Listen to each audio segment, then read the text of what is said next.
이 아침에도 하나님을 찬양하며 나가겠습니다.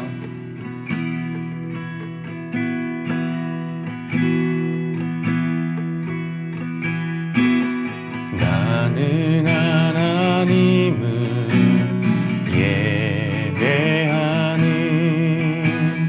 예배자입니다.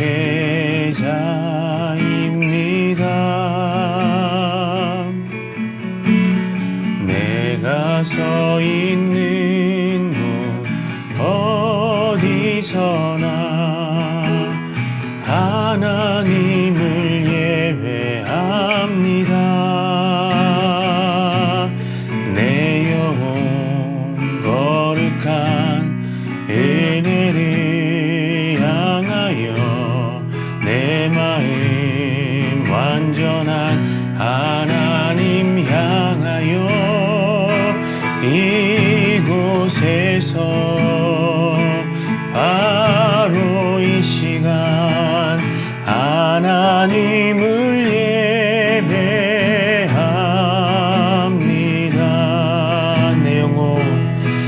내 영혼 거룩한 은혜를 향하여 내 마음 완전한 하나님 향하여 이곳에서 바로 이 시간 하나님을 예배합니다. 하나님 아버지 감사합니다. 우리는 하나님을 예배하는 예배자입니다. 오늘도 하나님을 예배하는 예배자가 하나님 예배받고 싶어하는 모든 우상들을 내려놓고 하나님 앞에 서게 하여 주십시오. 우리가 서 있는 곳이 모두 다 하나님을 예배하는 곳입니다. 우리가 하나님 숨쉬는 모든 곳이 모두 다 하나님을 예배하는 곳입니다. 왜냐하면 우리가 예배자이기 때문입니다. 바로 이 시간 우리 온전한 마음으로 하나님만을 예배하는 시간이 되게 하여 주십시오. 예수님의 존귀하신 이름으로 기도드립니다. 아멘.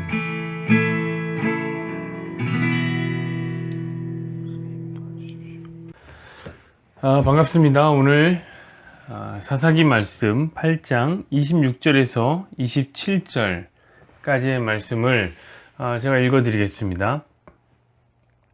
기드온이 요청한 금 귀고리에 무게가 금 1700세겔이요 그 외에 또 초승달 장식들과 패물과 미디안 왕들이 입었던 자색 의복과 또 그 외에 그들의 낙타목에 둘렀던 사슬이 있었더라.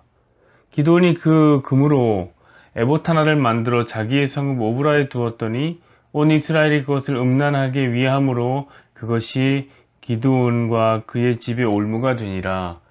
아멘. 우리 이 말씀으로 멋진 쓰레기 라는 제목으로 함께 말씀을 나누겠습니다.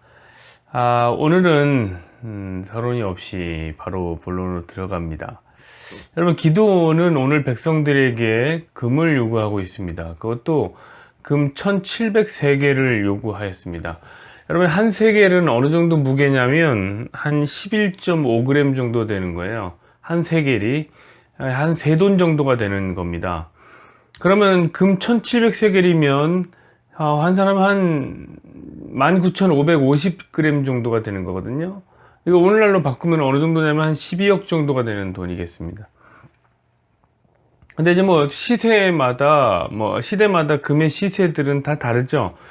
그러니까 사실 그 시대로 돌아가야 돼요. 여러분, 예수님 시대 때만 해도 이스라엘 백성들은 성전세로 얼마를 내야 되냐면 은 반세겔, 은이에요, 은 반세겔을 냈습니다. 근데 그게 어느 정도의 가치냐면 2데나리온의 가치예요. 반세겔이. 그러니까 한 데나리온은 얼마냐면 사실 하루 품삯, 노동자들의 하루 품삯이 한 데나리온이었습니다. 그러니까 하루 품삯을 한 10만 원 정도로 책정을 하면 은 반세겔은 한 20만 원 정도가 되는 것이고, 그럼 은 한 세겔은 얼마예요? 한 40만 원 정도 되는 거예요. 그러면 은이 만약에 1700세겔이다 라고 얘기하면 그 돈은 어느 정도냐면 한 7억쯤 되는 것입니다. 뭐가요? 금이 아니에요. 은이. 그럼 여러분, 금은 얼마나 비싼 가치를 갖고 있을까요? 금이라는 것은. 여러분, 지금으로 따지면 은과 금이 어느 정도 차이가 나냐면 100배 정도 차이가 납니다. 같은 무게라면 100배 정도 차이가 나요. 그러니까 당시에 정확히 금 1700세겔이 얼마의 가치가 있는지는 모르지만 오늘날처럼 약 한 100배의 차이가 난다라고 하면은 한 700억 정도가 되는 엄청난 금액의 금입니다. 진짜 엄청난 금이죠. 지금 기드온이 백성들에게 그런 엄청난 돈을 요구하는 겁니다. 그럼 왜 기드온이 백성들에게 이런 돈을 요구했을까요? 그 이유는 기드온이 우리가 읽지 않은 바로 그 직전에 미디안의 두 왕인 세베와 살문나라는 왕을 사로잡아서 죽였기 때문에 그런 거예요. 여러분, 이스라엘의 오랜 숙적 중에 하나가 바로 미디안입니다. 미디안이라는 나라에서 오랜 세월 이스라엘은 수탈을 당해왔습니다. 그런데 오늘 기드온이 그 미디안을 물리친 거예요. 그러나 그 당당하게 어마어마한 양의 금을 요구한 것입니다. 근데 금만 요구하는 게 아니죠. 그 외에도 뭘 요구하냐면 초승달 장식과 폐물과 미디안 왕들이 입었던 자색 옷과 그들의 낙타에 둘렀던, 목에 둘렀던 사슬도 기드온이 요구했습니다. 그리고 기드온은 이스라엘에게 받은 어마어마한 금으로 에봇 하나를 만듭니다. 그럼 에봇이란 건 뭐냐면은 제사장들이 입는 예복인데 금으로 만들었으니까 진짜 멋있었을 거예요. 보통 이제 옥이나 뭐 이런 걸로 만드는데. 그리고 성경에 보니 그 금의 봇을 어디에 둡니까? 오브라라는 성읍에 두는데 그 성읍은 자기 성읍이었습니다. 여러분, 이 내용을 어떻게 생각하십니까? 여러분이 보시기에 기드온이 그랬구나, 기드온이 그랬구나 이렇게 정도로 보일 수 있어요. 왜냐하면 우리에게 기드온이라는 사람은 매우 호의적인 인물이기 때문에 그렇죠. 그러나 이 성경 전문가인 제 눈에는 이 굉장히 어색한 일이에요. 완전히 충격적인 이야기입니다. 여러분들도 성경 전문가가 되세요. 오늘 말씀드리겠습니다. 지금 기드온은 굉장히 어처구니 없는 짓을 하고 있는 겁니다. 어쩌면 역사상 가장 충격적인 언행불일치의 이야기를 보이고 있는 거예요. 여러분, 오늘 기드온이 미디안을 패망시켰을 때 사람들은 이런 말을 하게 됩니다. 우리 읽지 않았지만 22절 보면 이렇게 써 있어요. 그때에 이스라엘 사람들이 기드온에게 이르되 당신이 우리를 미디안의 손에서 구원하셨으니 당신과 당신의 아들과 당신의 손자가 우리를 다스리소서 하는지라. 그럼 이 말이 뭡니까? 지금 기드온에게 왕이 되어달라고 하는 부탁이죠. 여러분, 사실 사사시대의 이스라엘은, 지금 이게 사사기니까, 사사시대의 이스라엘은 늘 왕에 굶주려 있었던 왕 좀비 같은 사람들이었습니다. 왜냐면 이 당시에 이스라엘을 둘러싸고 있는 세계의 열강들은 이미 왕권 체제를 갖추고 있었던 나라들이 다 주변에 다 그런 나라들이었어요. 여러분, 왕이란 게 뭐예요? 강력한 카리스마가 있는 사람이죠. 그 카리스마를 중심으로 똘똘 국가가 뭉쳤으니 이 수직적으로 흐르는 강력한 힘을 소유했습니다. 주변 국가들이. 그런데 이스라엘에게는 왕이 없었습니다. 그래서 늘 제멋대로 했고 힘이 분산됐습니다. 사사기에 나오는 후렴구가 뭡니까? 늘 후렴구, 거의 훅송처럼 계속 후렴구가 나오는데 뭐냐면 그때의 이스라엘의 왕이 없으므로 백성들이 자기 소견에 옳은 대로 행하였다. 이거 아닙니까? 이스라엘은 지파별로 다 찢어져 있었어요. 12지파가. 그래서 힘을 못 발휘하는 거예요. 여러분이 사실 이 성경을 자세히 공부할 기회가 있으면 이제 뭐 성경의 연대를 쭉 공부하게 될 때가 있는데 이 연대를 공부하다 보면 이 사사기에서 딱 막힙니다. 사사기를 공부하면 연대가 안 맞아요. 왜냐면 사사들의 활약한 기간을 쫙 더하면 엄청나게 긴 기간이 나오는 거예요. 이거 보면은 성경을 애써 안 믿으려는 사람은 사사기를 보면서 아마 사사기를 근거로 대면서 얘기할 거예요. 야, 연대가 안 맞아요, 연대가. 성경이 다 가짜 짜낸 거야. 이거 쭉 펼쳤더니 너무 길잖아. 이렇게 얘기하죠. 근데 알고 보면 아무것도 아니에요, 사실. 왜 그러냐면은 사사들의 시기가 다 이렇게 맞물려 있어요. 겹쳐 있어요.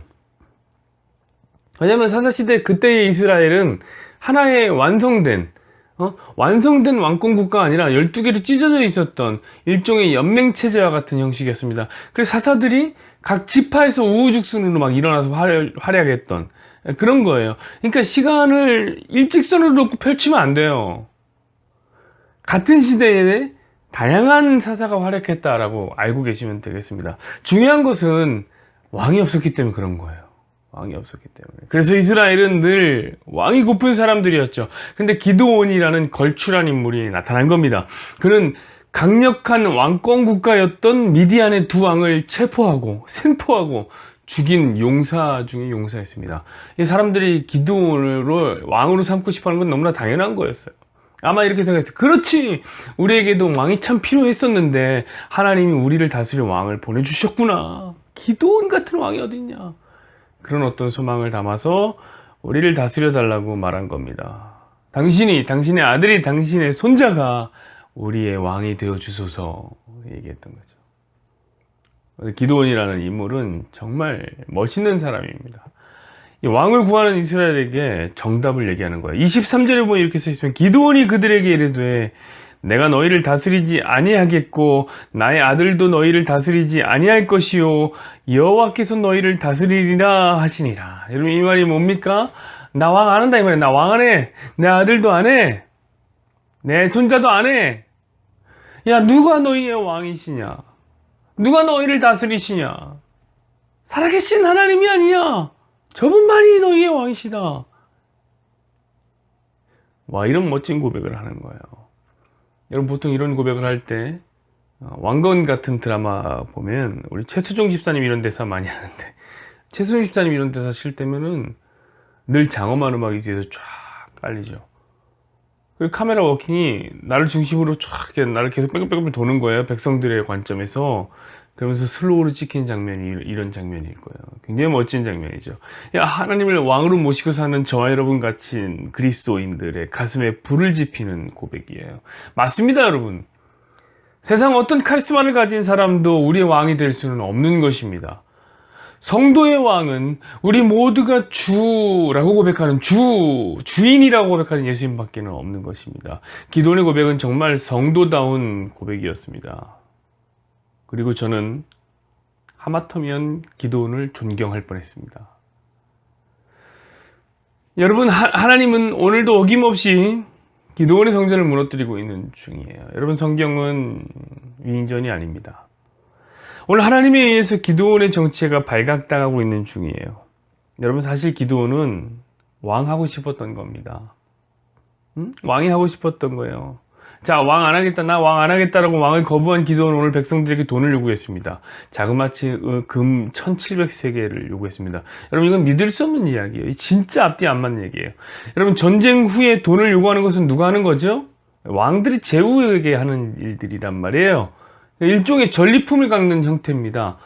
전리품을 요구하는 것은 다른 말로 뭐냐면, 내가 너희를 다스린다. 내가 너희를 왕이다. 내가 너희의 왕이다. 이 충격적인 이야기라고요. 그리고 또 뭘 달라고 그래요? 초승달 모양의 장식품을 달라고 그래요. 여러분, 이것은 뭐냐면 왕권을 상징하는 장식품입니다. 미디안이나 속해져 있는 이 메소포타미아 문명은요, 달신을 섬기는 동네예요. 이집트 문명은 해신을 섬기잖아요. 이 메소포타미아 문명은 달신을 섬겼단 말이에요.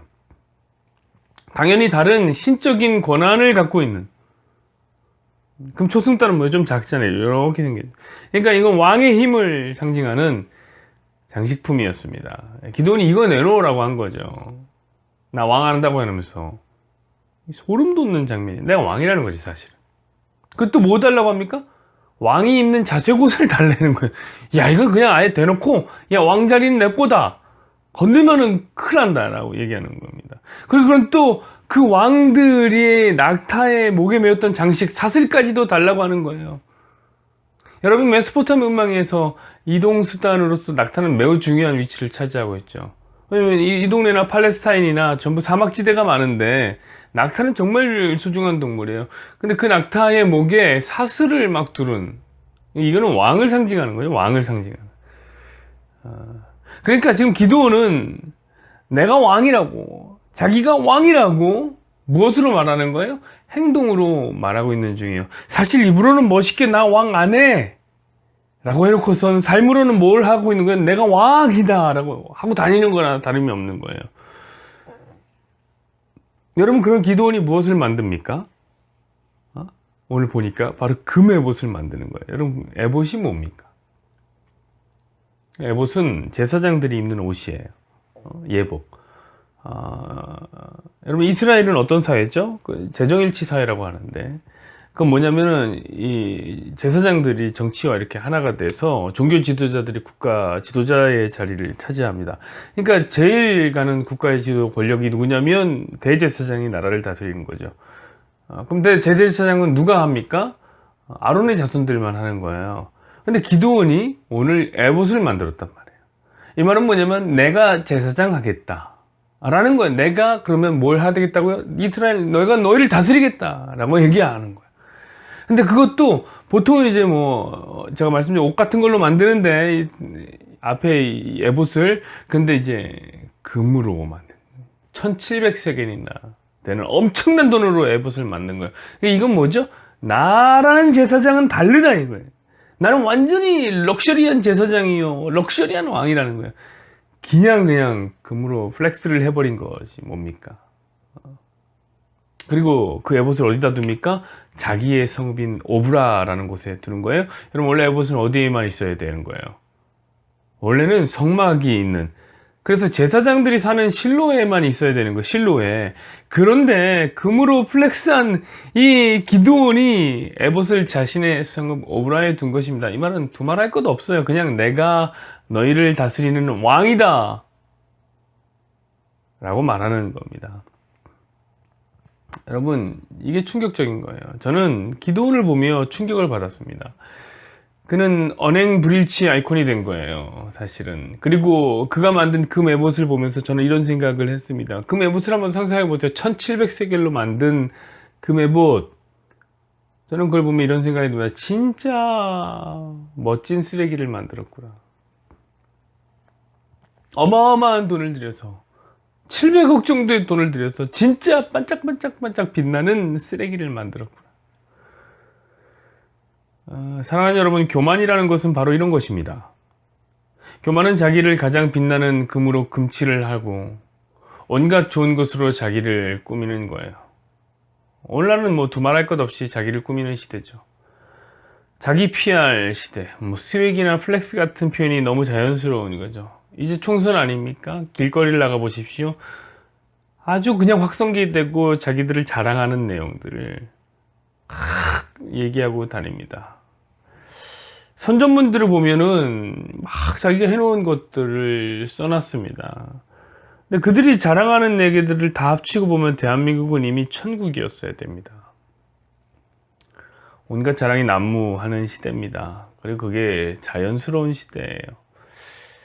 여러분, 그러나 인간이 교만하여 하나님의 자리를 탐하고 들면 하나님을 섬기는 목적으로 만들어진 인간은 쓸모가 없어지는 거예요. 그러나 하나님을 탐하는 인간은, 하나님의 자리를 탐하는 인간은 그 자체로 쓸모가 없는 쓰레기가 되는 겁니다. 여러분, 그것이 죄입니다. 그리고 죄인의 마음이 심히 부패했다면 우리의 마음이 그런 쓰레기겠죠. 그러므로 여러분, 하나님의 자리를 탐하는 죄인은 몸이 금칠이 되어 있을지를 모르나, 보석보다 더 화려한 스펙을 가지고 있을지를 모르나 그냥 멋진 쓰레기일 뿐입니다. 멋지면 뭐합니까? 아무짝에도 쓸모가 없는 쓰레기면 아무 의미가 없는 거예요. 그러므로 여러분, 금 에봇이라는 그 멋진 쓰레기는 사실 교만한 기드온 그 자체가 아니었을까, 이런 생각이 듭니다. 혹시 여러분들도 오늘 하나님만이 내 왕이시지 라고 말은 하고 있는데 혹시 멋진 쓰레기를 만들고 계시진 않습니까? 오늘 성경에 봤더니 그 멋진 쓰레기가 기드온과 기드온의 가정이 올무가 됐다고 하더라고요.